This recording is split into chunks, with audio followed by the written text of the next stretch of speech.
Halo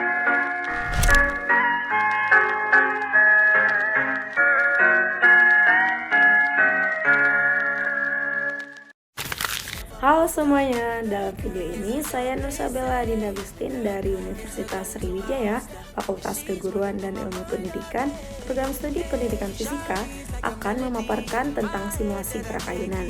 Kita akan melihat nih bagaimana hukum fisika bekerja dalam sistem ayunan sederhana dan bagaimana kita dapat merepresentasikan gerak tersebut secara matematis dan visual melalui aplikasi Microsoft Excel. Stay tune dan tonton sampai akhir ya. Oke, dari perkenalan sebelumnya udah dijelasin kan bahwa pada video ini kita akan membahas mengenai gerak pada ayunan. Jadi, ayunan merupakan contoh dari gerak harmonik sederhana, yaitu gerak bolak-balik di sekitar titik keseimbangan. Pada simulasi ini, kita menggunakan beberapa komponen utama.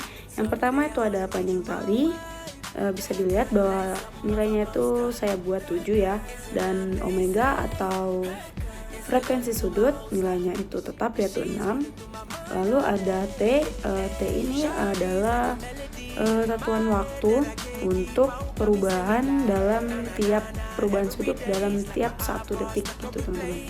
Terus ada sudut awal, saya buat di sini itu 35 derajat. Untuk minusnya itu hanya untuk menandakan arah mulai sudutnya. Nah, jadi untuk panjang tali itu berpengaruh langsung nih terhadap periode osilasi ayunan. Semakin panjang talinya, semakin lama waktu yang dibutuhkan untuk satu kali ayunan penuh. Ini sesuai dengan rumus periode yaitu T sama dengan 2pi akar L per G, di mana L itu adalah panjang tali dan G adalah percepatan gravitasi. Lalu untuk frekuensi sudut sendiri merupakan kecepatan sudut osilasi ayunan dan bergantung pada panjang tali serta gravitasi. Lalu yang keempat itu tadi sudut awal.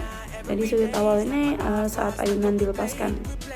Jadi jika sudut ini kecil, maka pendekatan gerak harmonik sederhana masih berlaku, tetapi jika lebih besar, kita perlu mempertimbangkan efek non-linearnya. Nah, terus ada ini koordinat posisi X dan posisi Y.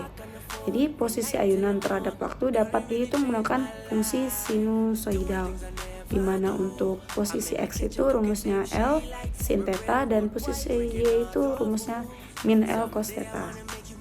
Jadi simulasi ini memanfaatkan metode numerik untuk menghitung perubahan sudut seiring waktu.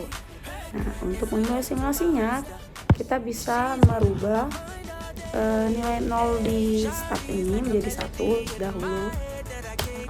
Nah untuk ketika sudah diubah menjadi 1 itu artinya simulasi itu udah bisa dimulai teman-teman. Nah, untuk langkah selanjutnya itu untuk setiap keyboard itu kan berbeda, jadi di laptop saya itu perlu menekan keyboard Fn dan F9 secara bersamaan. Saya contohkan.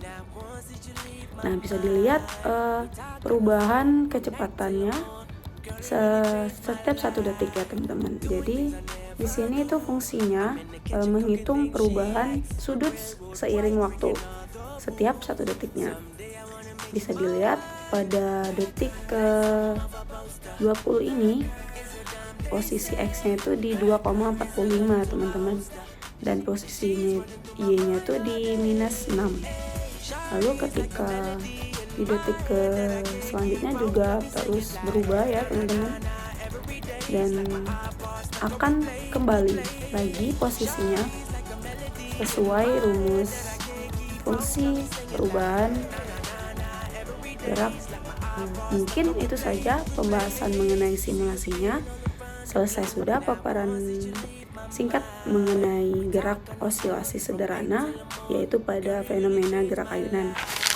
Selesai sudah paparan video singkat simulasi gerak ayunan. Semoga melalui simulasi ini kita dapat memahami bagaimana komponen seperti panjang tali dan sudut awal dapat memengaruhi gerak ayunan. Konsep ini sangat penting dalam berbagai aplikasi seperti desain ayunan di taman bermain hingga analisis osilasi.